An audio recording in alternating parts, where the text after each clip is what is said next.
Hello guys, কেমন আছো সবাই? আমরা চলে আসলাম কিন্তু এখন ফাইনালি ইকো পার্কে। পুরো গ্যাং ইনস্ট্যান্ট গ্যাং নিয়ে চলে আসলাম ইকো পার্কে। তো কি মজা করছি, কি খাই, সবই দেখাবো এই ভিডিওর মাধ্যমে।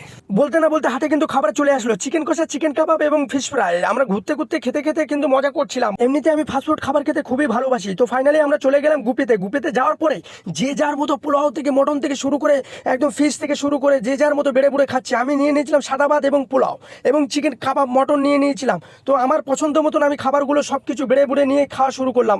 হা রে, মটনগুলো দেখেই আমার এমনি জিভে জল চলে আসছিল। তো আমার কাছে প্রত্যেকটা খাবার কিন্তু খুব সুস্বাদু এবং টেস্টি লেগেছে। জানি না কার কাছে কেমন লেগেছে, কিন্তু আমার কাছে খুব ভালো লেগেছে। আর সবাই মিলে খাবার টাবার নিয়ে আমরা কিন্তু টেবিলে বসে পড়লাম গোল মিটিং এর মতো। গরম গরম মটন খাওয়ার পরে তারপরে হাতে ধরিয়ে দিল ঠান্ডা ঠান্ডা কুলকুল আইসক্রিম। আমরা আইসক্রিম খাওয়ার পরে খুব মজা পেলাম। তারপর চলে গেলাম পানের স্টলে গিয়ে দেখলাম বিভিন্ন ধরনের মশলা দিয়ে কিন্তু পানগুলো সাজিয়ে রেখেছে। আমি দাদাকে বললাম, দাদা আমাকে দুটো দেবেন। আমাকে দুটো পানি কিন্তু দিল। দেওয়ার পরে আমরা গেটের বাইরে চলে গেলাম। গেটের বাইরে যাওয়ার পরে দেখলাম অসাধারণ ভিউ, অসাধারণ লোকেশন। আমার তো আর বাড়ি যেতে ইচ্ছাই করছিল না, কিন্তু ওখানে কটা ফটোই আমি তুলে নিয়েছি। ঘাঁচে ফ্যাচ করে কটা ফটো তুলে নিলাম। ইকো পার্কের মধ্যে এত সুন্দর সুন্দর লোকেশন সত্যি আমরা আগেও কখনো দেখিনি, কিন্তু এখন কি সুন্দর দেখো, মনে হচ্ছে যেন হুগলি ব্রিজের তলায় ঢুকে গেছি।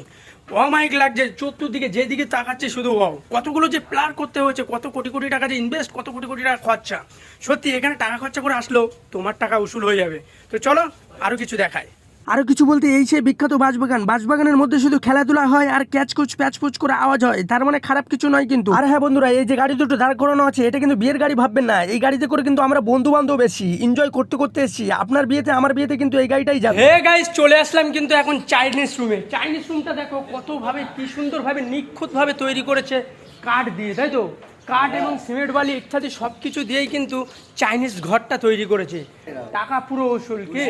তো চলো চাইনিজ ঘরটা আমরা ঘুরে দেখি কি দিয়ে কিভাবে তৈরি করা আর কেমনভাবে নকশা করা। এই যে দেখতে পাচ্ছ, এগুলো কিন্তু সব কাঠ। হ্যাঁ, এগুলো হচ্ছে সবই কাঠ, সম্পূর্ণ কাঠ দিয়ে বানানো। নকশাগুলো দেখো তোমরা, শুধু সব কাঠ দিয়ে বানানো। ভিতরটা তোমাদেরকে একটু দেখাই। চাইনিজ ঘরে বাইরে দেখেছো, এবার ভিতরটা দেখো। ভিতরটা হচ্ছে সম্পূর্ণ পিলার দিয়ে সিঁড়ি দিয়ে কিন্তু তৈরি করা। খুব সুন্দর লাগছিল আমার। বাইরেটা কিন্তু অসাধারণ, দেখো রং চং সেই লেভেলের। কোন ইকো পার্কে ঢুকে গেলাম বাঁশবাগানের মধ্যে। এই বাঁশবাগানের মধ্যে কি হয় তোমরা ভালো করেই জানো, তো আমি খুলে খেলে বলছি না। আমরা এখন ঢুকে গেছি জঙ্গলের মধ্যে। আর তোমরা বলো না ভাইরাল তাল গাছ, তো ইকো পার্কেও আছে কিন্তু ভাইরাল তাল গাছ। ওই দেখো শাড়ি দিয়ে তাল গাছ। আসলাম কিন্তু আমরা টাওয়ারের এখানে। তো টাওয়ারের এখানে এসে দেখলাম সূর্য মামা উঠে কিন্তু দাঁড়িয়ে আছে। তোমরা পিছনের ব্যাকগ্রাউন্ডটা দেখেই বুঝতে পারছো।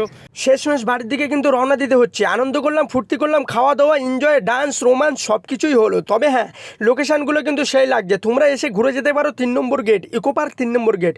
তো bye bye Kolkata eco park. এবং সবাইকেই জানাই যারা ফ্রেন্ড সার্কুলার আছো এবং আমার ফ্রেন্ডরা ভিডিওটা আপলোড করছি, তোমরা কিন্তু দেখো কেমন লাগে, অবশ্যই কমেন্ট করে জানিও।